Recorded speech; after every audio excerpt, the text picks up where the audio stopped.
ನೀವು ಪುಸ್ತಕವನ್ನ ಬರೆದಿದ್ದೀರಿ. ಈಗ ಈ ಪುಸ್ತಕ ಬರೆದಿದ್ದಾರೆ ಹೌದು ಅಂತ ಒಪ್ಕೊಳ್ಳೋದಕ್ಕೂ ಲೀಲಾವತಿ ಅವರು ಬದುಕಿಲ್ಲ. ನನ್ನ ಗಂಡ ಅಂತ ಹೌದು, ಅಣ್ಣವರು ನನ್ನ ಗಂಡ ಅಂತ ಹೇಳೋದಕ್ಕೆ ಅವರು ಇಲ್ಲ, ಕೇಳಬೇಕಾದಂಥವ್ರು ಡಾಕ್ಟರ್ ರಾಜ್ಕುಮಾರ್ ಅವರ ವೈಫ್ ಪಾರ್ವತಮ್ಮ ಅವರೂ ಕೂಡ ಇಲ್ಲ. ಯಾರು ಕೇಳಬೇಕು? ಡಾಕ್ಟರ್ ರಾಜ್ ಫ್ಯಾಮಿಲಿನೇ ಕೇಳಬೇಕು. ಹೌದು, ಈಗ ಬರ್ದಿರುವಂತ ನೆಸೆಸಿಟಿ ಈ ಪುಸ್ತಕ ಏನಾದರೂ NR ರಮೇಶ್ ಅವರು ರಾಜಕೀಯ ಹೊರತುಪಡಿಸಿ ಇಲ್ಲ ನಾನು ಸ್ವಲ್ಪ ಪುಸ್ತಕದಲ್ಲೂ ಹಿಂದೆ ಏನಾಗಿದೆ ಅಥವಾ ಈ ಲೀಲಮ್ಮನ್ ಗಂಡ ಯಾರು ಅನ್ನೋದನ್ನ ಈಗ ಈ ಪ್ರಸ್ತುತ ಸನ್ನಿವೇಶದಲ್ಲಿ ಯಾಕೆ ಹೇಳಬೇಕು ಅಂತ ಹೊರಟಿದ್ದಾರೆ? ಏನು ಉದ್ದೇಶ? ನಾನು ಹವ್ಯಾಸಿ ಬರವಣಿಗೆಗಾರ. ಇಲ್ಲಿ ತನಕ ಸುಮಾರು 800ಕ್ಕೂ ಹೆಚ್ಚು ಕವನ ಸಂಕಲನಗಳು ನಂದು ಎಲ್ಲ ಪತ್ರಿಕೆಗಳ ಮುದ್ರಣ ಆಗಿದೆ. ನಿರಂತರ ಬರೀತಾ ಇರ್ತೀನಿ, ಓದ್ತಾ ಇರ್ತೀನಿ, ಅದು ಬೇರೆ. ಡಾಕ್ಟರ್ ರಾಜ್ಕುಮಾರ್ ಕುಟುಂಬಕ್ಕೆಲ್ಲ ಆಸ್ತಿ. ಡಾಕ್ಟರ್ ರಾಜ್ಕುಮಾರ್ ಇಡೀ ಕರ್ನಾಟಕ ಸೇರಿದವರು, ನಮಗೆಲ್ಲ ಸೇರಿರೋವಂಥದ್ದು, ಅವ್ರ ಹೆಸರು ಕಳಂಕ ಹಚ್ಚಿರೋವಂಥದ್ದು. ದಾಖಲೆಗಳನ್ನ ಅಂದರೆ ನಾನು ಯಾವುದೋ ಸುಮ್ಮನೆ ಬೇಕಾಬಿಟ್ಟು ಮಾತಾಡ್ತಲ್ಲ, ಪ್ರಚಾರಕ್ಕೆ ಮಾತಾಡ್ತಲ್ಲ, ಪುಸ್ತಕದಲ್ಲಿದೆ. ನಿಮ್ಗೆ ಅದ್ರ ಜೊತೆಗೆ ಹಾರ್ಡ್ ಕಾಪಿ ಇನ್ನೊಂದು ಸೆಟ್ಟು ಕೊಡ್ತೀನಿ. ಅದರಲ್ಲಿ ಇರ್ತಕ್ಕಂಥದ್ದು ನೋಡಿ, ತಿರುವಳಿ ಪತ್ರ 2022 ಡಿಸೆಂಬರ್ ತಿಂಗಳಲ್ಲಿ ಬರೆದಿರ್ತಕ್ಕಂಥ ತಿರುವಳಿ ಪತ್ರ ಸೆಟ್ಲ್ಮೆಂಟ್ ಡೀಡು. ಚೆಂಗಲ್ಪಟ್ಟು ಜಿಲ್ಲೆಯ ಒಂದಲೂರು ಗ್ರಾಮ, ಒಂದಲೂರು ತಾಲೂಕು ಪುದುಪಕ್ಕಂ ಗ್ರಾಮದಲ್ಲಿರ್ತಕ್ಕಂಥ ಅವರ ಬಹಳ ವಿಸ್ತಾರವಾದಂಥ ಸ್ವತ್ತದ ಜಮೀನು. ಅದರಲ್ಲಿ 4 ಎಕರೆ ಅಷ್ಟು ವಿಸ್ತೀರ್ಣ, 3 ಎಕರೆ 76 ಸೆಂಟು, 4 ಎಕರೆ ಸ್ವಲ್ಪ ಕಡಿಮೆ. ಅದನ್ನು ತಿರುವಳಿ ಪತ್ರ ಅಂದರೆ ಸೆಟ್ಲ್ಮೆಂಟ್ ಡೀಡನ್ನು ಲೀಲಾವತಿ ಅವರು ಬರ್ಕೊಡ್ತಾರೆ. ಅಲ್ಲಿ 90% ಭಾಗ ಮಹಾಲಿಂಗ ಭಾಗವತರವರಿಂದ ಲೀಲಾವತಿಯವ್ರಿಗೆ ಬಂದಿರತಕ್ಕಂಥದ್ದು. ಇನ್ನು ಕೆಲವೊಂದಷ್ಟು ಭಾಗ ಇವ್ರ ಸಂಪಾದನೆಯಲ್ಲಿ ತೊಗೊಂಡಿರ್ತಕ್ಕಂಥದ್ದು. ಅದರಲ್ಲಿ ಒಂದಷ್ಟು 3-4 ಎಕರೆಯಷ್ಟು ಮಾರಾಟ ಮಾಡಿ ಇಲ್ಲಿ ನಮ್ಮ ಸೋಲದೇವನಹಳ್ಳಿ ಬಳಿ ಅವರು 25-30 ಎಕರೆಯಷ್ಟು ಏನು ಜಮೀನು ತೊಗೊಂಡಿದ್ದಾರೆ, ಅದರಲ್ಲಿ ತೊಗೊಂಡಿರ್ತಕ್ಕಂಥದ್ದು. ಅವರೇ ಹೇಳಿದ್ದಾರೆ ಅಲ್ಲಿ ಸ್ವಲ್ಪ ಜಮೀನು ಮಾರಿದೆ ಅಂತ. ಆ ಸೆಟ್ಲ್ಮೆಂಟ್ ಡೀಡ್ ಏನು ಬರ್ಕೊಡ್ತಾರೆ ಲೀಲಾವತಿ ಅವರು, ತಿರುಪರೂರ್ ಸಬ್ ರಿಜಿಸ್ಟ್ರಾರ್ ಆಫೀಸ್ನಲ್ಲಿ ಬರ್ಕೊಡ್ತಾರೆ.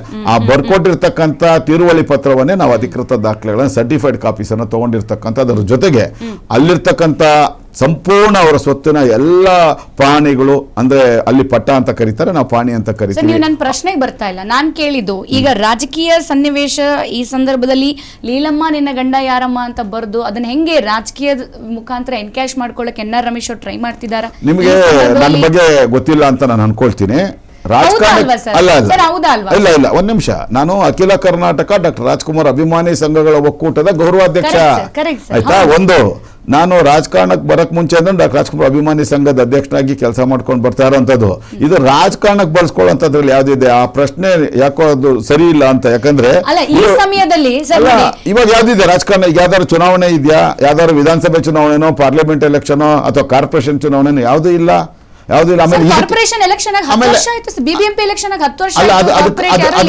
ಅದಕ್ಕೆ ಆಮೇಲೆ ಮಾತಾಡೋಣ. ಅದಕ್ಕೂ ಇದಕ್ಕೂ ಏನ್ ಸಂಬಂಧ? ಇದು ನಾನು ಈಗಾಗಲೇ ಹೇಳ್ದಾಗೇನೆ ನೀವು ಈ ಪ್ರಶ್ನೆ ಕೇಳೋರು ರವಿ ಬೆಳಗೆರೆ ಯಾಕೆ ಕೇಳಿಲ್ಲ ಯಾರು? ಇಲ್ಲ ಒಂದ್ ನಿಮಿಷ ಅದಕ್ಕೆ ಕೊಡ್ತಾ ಇದೀನಿ. ರವಿ ಬೆಳಗೆರೆ ಯಾಕೆ ಬರೆದ್ರು? ಡಾಕ್ಟರ್ ರಾಜ್ಕುಮಾರ್ ಅವ್ರು ಬದುಕಿದ್ರ? ರಾಜಲೀಲಾ ವಿನೋದ ಪುಸ್ತಕ ಬರೆದ್ರಲ್ವಾ ಅವತ್ತು? ಅದು ಆಮೇಲೆ ನಾವು ಅದನ್ನೇನ್ ಮಾಡಿದ್ವಿ, ಅವಾಗ್ಲೂ ನಾವು ಧ್ವನಿ ಎತ್ತಿಲ್ಲ. ನಾಯಿ ಬೊಗಳಿದ್ರೆ ದೇವಲೋಕ ಹಾಳಾಗಲ್ಲ ಅಂತ ಸುಮ್ಮನೆ ಇದೀವಿ. ಯಾಕಂದ್ರೆ ರವಿ ಬೆಳಗೆರೆ ವ್ಯಕ್ತಿತ್ವ ನಾನು ತುಂಬಾ ಹತ್ರದಿಂದ, ಅವ್ರು ಬಹಳ ಹತ್ರದಿಂದ ನೋಡಿದವನು. ಅವ್ರು ಎಲ್ಲ ರೀತಿಯ ನಾಯಿ ಬೆಂಗಳೂರು ಪತ್ರಿಕೆ ಪ್ರಾರಂಭ ಮಾಡಲಿಕ್ಕೆ 3 ಜನ ಕಾರಣಕರ್ತರಲ್ಲಿ ಅಗ್ನಿಶೀಧರ್ ಅವ್ರ ಸೇರಿದಾಗ ನಾನು ಒಬ್ಬ ಅದರಲ್ಲಿ. ಅದ್ರ ಜೊತೆಗೆ ನಿಮಗೆ ಅದಾದ ನಂತರ ಆ ಪುಸ್ತಕದಲ್ಲಿದ್ದಂಥ ಮುಖಪುಟದಲ್ಲಿದ್ದಂಥ ಚಿತ್ರ ಹೈದರಾಬಾದ್ FSL ವಿಧಿ ವಿಜ್ಞಾನ ಪ್ರಯೋಗಾಲಯ, ಅದು ಕೌಂಟರ್ ಅಲ್ಲ, ಅವ್ರು ಮಾಡಿದಂತ ವಿವಾದವನ್ನ ಅದಕ್ಕೆ ತೆರೆ ಎಳೆಯುವಂತ ಕೆಲಸವನ್ನ, ಯಾಕಂದ್ರೆ ಜನರಲ್ಲಿ ಒಂದು ಗೊಂದಲ ಮೂಡಿಸ್ಬಿಟ್ಟಿದ್ರು. ನಾನು ಅದೇ ಬರ್ತಾ ಇದ್ದೆ ನಿಮ್ಗೆ. ದ್ವಾರಕೀಶ್ ಅವರು ಒಂದ್ ಕಡೆ ನಿರಂತರವಾಗಿ 3 ಚಿತ್ರ ರಜತ ಮಹೋತ್ಸವ ಆಗಿ ಭಾರತೀಯ ಚಿತ್ರರಂಗದ ಒಂದು ಇತಿಹಾಸ ಮಾಡಿದ್ಮೇಲೆ ಶಿವರಾಜ್ ಕುಮಾರ್ ಅವರು ಅವರ ಕಾಲ್ ಶೀಟ್ ಅನ್ನು ಕೇಳ್ತಾರೆ. ಪಾರ್ವತಮ್ಮನವರಿಗೆ ಅವ್ರ ಬುದ್ಧಿ ಇಷ್ಟ ಆಗಿರಲ್ಲ. ಭಾಗ್ಯವಂತರು ಸಿನಿಮಾ ಶೂಟಿಂಗ್ ಸಂದರ್ಭ ನಡ್ಕೊಂಡಂತ ರೀತಿ, ಅಣ್ಣವ್ರ ವಿಷಯದಲ್ಲಿ ಮಾತನಾಡಿದಂಥ ರೀತಿಗೆ ಅವರು ದೂರ ಇಟ್ಟಿರ್ತಾರೆ. ಯಾವುದೇ ಕಾರಣಕ್ಕೂ ಅಣ್ಣವ್ರದ್ದು ಕಾಲ್ ಶೀಟ್ ಕೊಟ್ಟರಲ್ಲ. ಆಮೇಲೆ ಶಿವರಾಜ್ ಕುಮಾರ್ ಅವ್ರದ್ದು ಕೇಳ್ತಾರೆ, ಕೊಡೋದಿಲ್ಲ. ಆ ಸಂದರ್ಭದಲ್ಲಿ ಇನ್ನೊಬ್ಬ ಪರ್ಯಾಯವಾಗಿ ಶಿವರಾಜ್ ಕುಮಾರ್ ಪರ್ಯಾಯವಾಗಿ ಇನ್ನೊಬ್ಬನ ಬೆಳೆಸ್ತೀನಿ ಅಂತ ಹೇಳಿ ವಿನೋದ್ ಕುಮಾರ್ ML ಅಂತ ಅವ್ರ ಮನೇಲಿದ್ದವ್ರು ಕರ್ಕೊಂಡ್ಬಂದು ಡ್ಯಾನ್ಸ್ ರಾಜ ಡ್ಯಾನ್ಸ್ ಅನ್ನೋ ಸಿನಿಮಾ ಮತ್ತೆ ಅದು ಬೇರೆ ಪ್ರಶ್ನೆ. ಆದ್ರೆ ಅವ್ರ ಹೆಸರನ್ನ ಬೇಕು ಅಂತ ವಿನೋದ್ ಕುಮಾರ್ ಅಂತ ತೆಗೆದು ವಿನೋದ್ ರಾಜ್ ಅಂತ ಹೆಸರಿಟ್ಟು ಒಂದು ಗೊಂದಲದ ವಾತಾವರಣವನ್ನ ಸೃಷ್ಟಿ ಮಾಡಿದ್ರು. ಅಲ್ಲಿ ಗುಸು ಪ್ರಾರಂಭ ಆಗಿತ್ತು. ಅದಾದ ನಂತರ ನಾನು ಈಗಾಗಲೇ ಹೇಳಿದಾಗೆ ರವಿ ಬೆಳಗೆರೆ ಅವರು ವೀರಪ್ಪನ್ ಅಪಹರಣದ ನಂತರ ಡಾಕ್ಟರ್ ರಾಜ್ಕುಮಾರ್ ಅವ್ರ ಸಂದರ್ಶನ ಏನು ಪಾರ್ವತಮ್ಮನವರು ಕೊಡ್ತೀನಿ, ಅಣ್ಣವ್ರ ಕೈ ಕೊಡಿಸ್ತೀನಿ ಅಂತ ಹೇಳಿದ್ರು. ಆಗಿನ ಮುಖ್ಯಮಂತ್ರಿಗಳ ಆದೇಶದ ಮೇರೆಗೆ, ಮನವಿ ಮೇರೆಗೆ SM ಕೃಷ್ಣ ಮನವಿ ಮೇರೆಗೆ ಡಾಕ್ಟರ್ ರಾಜ್ಕುಮಾರ್ ಅವರು ಅಣ್ಣ ಅವರು ಯಾರಿಗೂ ಸಂದರ್ಶನ ಕೊಡೋದು ಬೇಡ, ಅಲ್ಲಿ ಏನು ಸರ್ಕಾರ ಏನು ಮಾಡಿದೆ ಅದೆಲ್ಲ ನಮ್ಮಲ್ಲಿ ಇರಲಿ, ಗುಟ್ಟಾಗಿ ಈಚೆ ಕಡೆ ಗೊತ್ತಾಗೋದು ಬೇಡ ಅನ್ನೋ ಮಾತನ್ನ ಹೇಳ್ತಾರೆ. ಹಾಗಾಗಿ ಅವರು ಸಂದರ್ಶನ ಕೊಡಲ್ಲ. ಸಂದರ್ಶನ ಕೊಟ್ಟಿಲ್ಲ ಅನ್ನೋ ಒಂದೇ ಒಂದು ಕಾರಣಕ್ಕೆ ಇವರು ಈಗಾಗಲೇ ಹಿರಿಯ ಪತ್ರಕರ್ತರು ಗಣೇಶ್ ಕಾಸರಗೋಡು ಅವ್ರು ಹೇಳ್ತಾರೆ, ಅವ್ರಿಗೆ ನಾನು ನಿಮ್ಗೆ ಸಂದರ್ಶನ ಕೊಡ್ತೀನಿ ಅಂತ ಹೇಳಿದರು, ಆದರೆ ರವಿ ಬೆಳಗಾವಿ ಕೊಟ್ಟರು ಅಂತೇಳಿ ಅವರೇ ಸ್ಪಷ್ಟವಾಗಿ ಹೇಳಿದ್ದಾರೆ. ಹಿರಿಯ ಪತ್ರಕರ್ತರು ಬಿ ಗಣಪತಿ ಅವ್ರು ಬಿಟ್ಟರೆ ನೆಕ್ಸ್ಟ್ ಚಲನಚಿತ್ರ ಸಂಬಂಧಪಟ್ಟ ಹಾಗೆ ಬಹಳ ದೊಡ್ಡ ವರದಿಗಳನ್ನು ಮಾಡಿರ್ತಕ್ಕಂಥವ್ರು ಡಾಕ್ಟರ್ ವಿಜಯ್ ಅವರು ಮತ್ತು ಗಣೇಶ್ ಕಾಸರಗೋಡು ಅವರು ಕೂಡ ಹೇಳ್ತಾರೆ.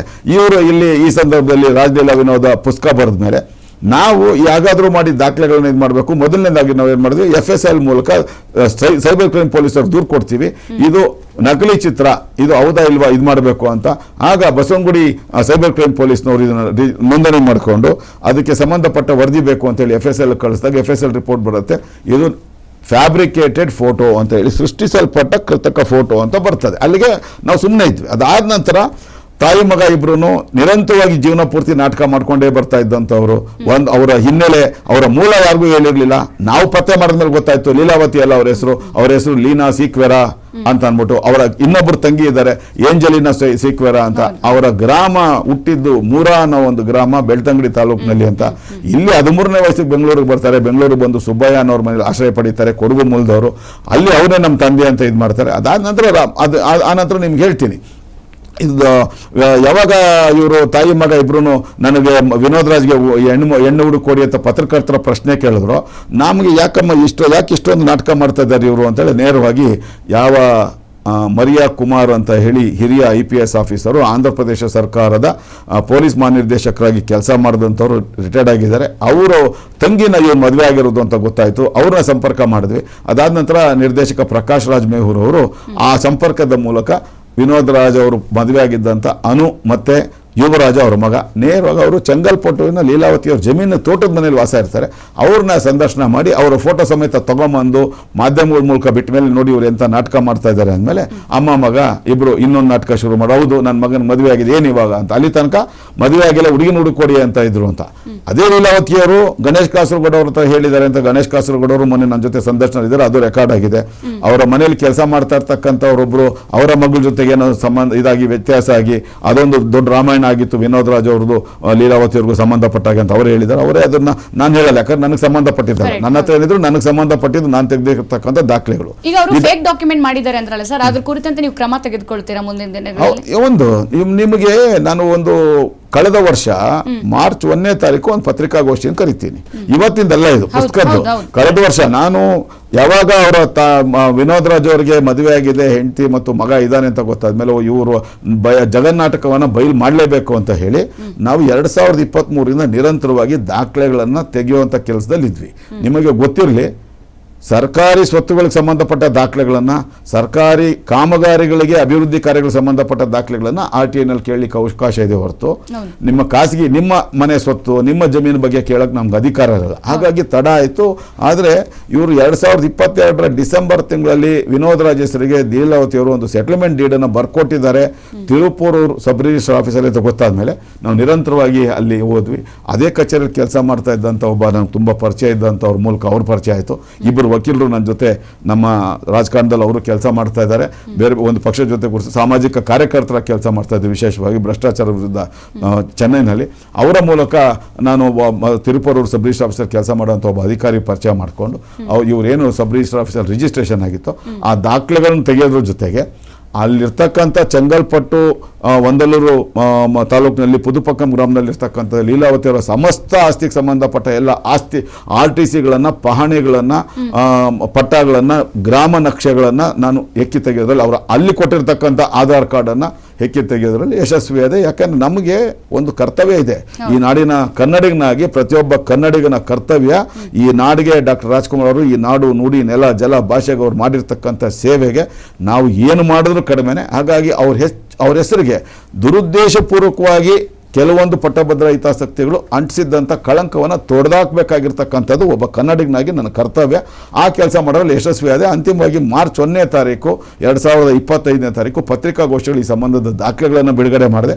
ಅದಾದ ನಂತರ ಬಹಳಷ್ಟು ಜನ ಅಭಿಮಾನಿಗಳು, ನಮ್ಮದು 1864 ಶಾಖೆಗಳಿದೆ. ಅಖಿಲ ಕರ್ನಾಟಕ ಡಾಕ್ಟರ್ ರಾಜ್ಕುಮಾರ್ ಅಭಿಮಾನಿ ಸಂಘಗಳ ಒಕ್ಕೂಟದ ಶಾಖೆ ಅಮೆರಿಕದ ಕಾನ್ಸಾಸ್ ನಗರದಲ್ಲಿ ಕೂಡ ಇದೆ. ಅದು ನಾವು ಅವರ ಜನ್ಮಶತಮಾನೋತ್ಸವವನ್ನು ಅದ್ದೂರಿಯಾಗಿ ಬೇರೆ ಯಾರು ಮಾಡಿರಬಾರ್ದು ಈ ತನಕ ಅನ್ನೋದು ರೀತಿಯಲ್ಲಿ ಆ ಕೆಲಸದಲ್ಲಿ ಮಗ್ನರಾಗಿದ್ವಿ. ಅಷ್ಟೊತ್ತಿಗೆ ಆ ಸಭೆಯಲ್ಲಿ ಎಲ್ಲ ಜಿಲ್ಲಾ ಪದಾಧಿಕಾರಿಗಳ ಸಭೆಯಲ್ಲಿ ಅಣ್ಣ ಇದನ್ನ ನೀವು ಒಂದು ಪುಸ್ತಕದ ರೂಪದಲ್ಲಿ ತಗೊಂಡ್ಬಿಡಿ, ಶಾಶ್ವತವಾಗಿ ದಾಖಲೆ ಇರಲಿ.